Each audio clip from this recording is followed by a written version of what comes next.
Well, I hate the dog pile, but a dog pile I shall. Oh, it's true! Marvel's The Marvels. You know how I know that you're gay? Came out last weekend, took a massive dump at the box office, and had its worst opening ever for an MCU film. One, so much for the MCU. It's true. And two, can you hear that? Yeah, that's Marvel's Death Rattle. Fuck! I'm Jazz Berganzo, and this It's really hard. is What's Next.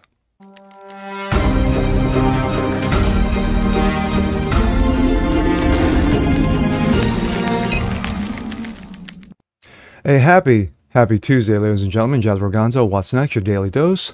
Hope you guys are feeling good today. Well, many stories have been done already about this subject, and it wasn't that I refused to do it, is that there were just so many things out there, because, of course, the news cycle is constantly changing. Didn't get a chance, but I'm making a chance. Making a chance. Is that the right term? Anywho. I'm a huge DC and Marvel fan. Been reading the comics since I was a child. But sadly, over the last decade, it's become nothing but garbage. Identity politics, box checking, garbage. And the movies represent them. Ever since the end of Phase 3, when, of course, Tony died, saving the entire universe, Marvel's been nothing but trash. Phase 4 has been woke. Phase 5 has gotten worse, if that's a thing. So, this past weekend's opening of the Marvels crystallizes everything that is representative of Marvel. Marvel's absolutely woke, and I mean knee-deep, spooning, bent over, grabbing both ankles, woke. But you got those who are going to make excuses on why the Marvels did not do well. You know, of course, they will blame everything except the obvious, that the story sucked ass. But they're going to try anyway. And here we go. This comes out of Screen Rant. 12 biggest factors in the Marvel's historic box office bomb, crater, dump, disaster. The Marvels have made history by breaking the record of the lowest gross opening weekend of an MCU movie in their history. And of course, there are reasons why. That's why, because of course they are. Look at that star-studded lineup, huh? Makes you want to go out and not see it. Okay. The Marvels made history over the weekend, and several factors contributed to what we could describe as the box office disaster. The third cinematic release from Marvel in 2023. The Marvels was no doubt aiming to replicate, at least in some small way, the incredible success of Captain Marvel's first solo outing. Instead, the Marvels have broken the record that was set by the Incredible Hulk in 2008 by experiencing the worst opening weekend in MCU history. Now, let me correct the record here. The Incredible Hulk in 2008 technically was not part of the MCU. According to Kevin Feige, it wasn't. Just like Blade wasn't. So, yeah, you need to put a little disclaimer on that one, put a little asterisk next to that one. And if anybody thought that the Marvels was going to ever get an inkling of what Captain Woman did, well, it's easy. When you are bookend between Infinity War and Endgame, you could have stuck her in a potato sack race and it would have made $1 billion. And I quote, "It's the $1 billion movie that no one saw." And of course, that's from Jeremy of Geeks and Gamers. The Marvel was a solid return to form of the MCU, with audience reactions helping to prove that it's miles away from being the worst. Solid return form with audience reactions?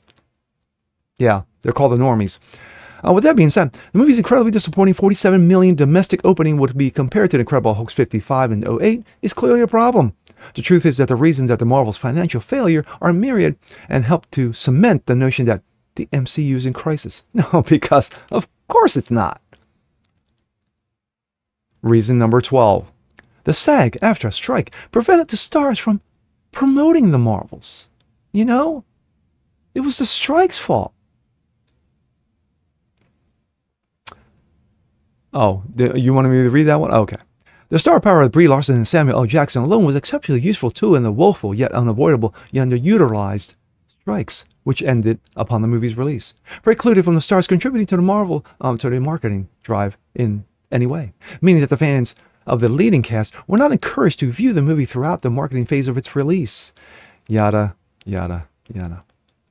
The Marvel's press tour was weakened by no actors. Pretty much says it all. Early reviews were largely negative. Gee, I wonder why. The MCU has been hemorrhaging audiences since the Endgame. Fact, fact, fact, and more facts.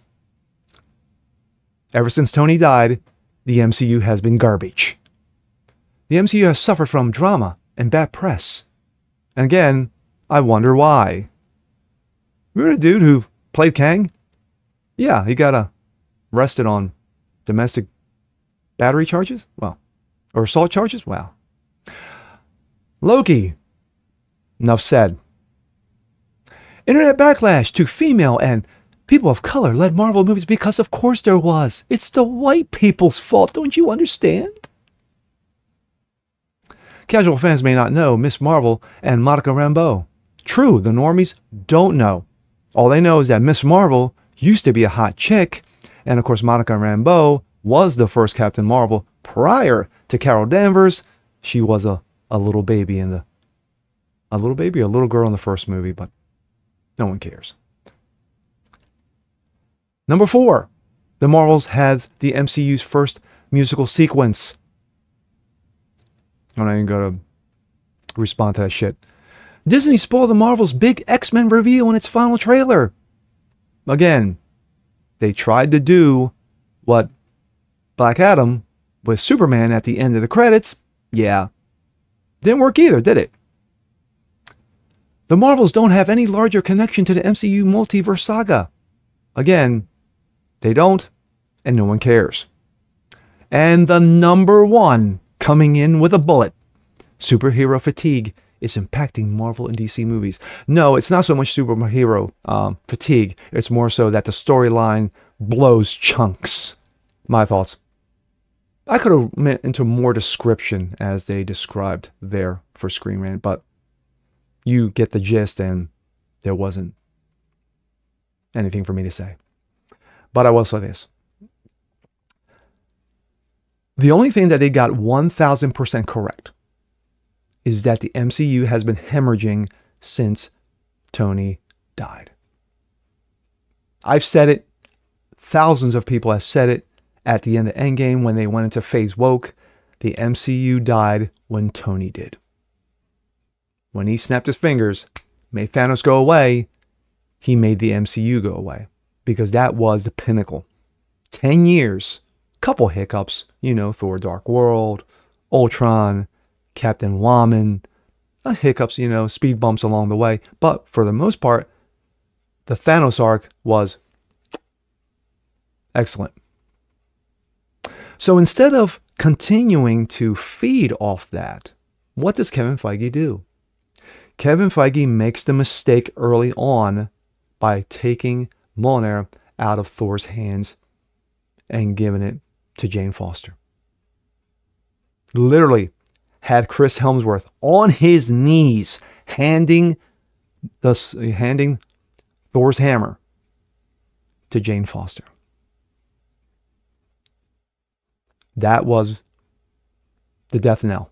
That was the beginning of the end. And right now, the MCU, you want to go MCU, you got it. And now it's shit. Absolute shit. And no one gives two fucks. The last time anybody gave a damn about any kind of Marvel movie was Spider-Man No Way Home series. That trilogy was excellent. And it ended on a great high note. But it wasn't Marvel.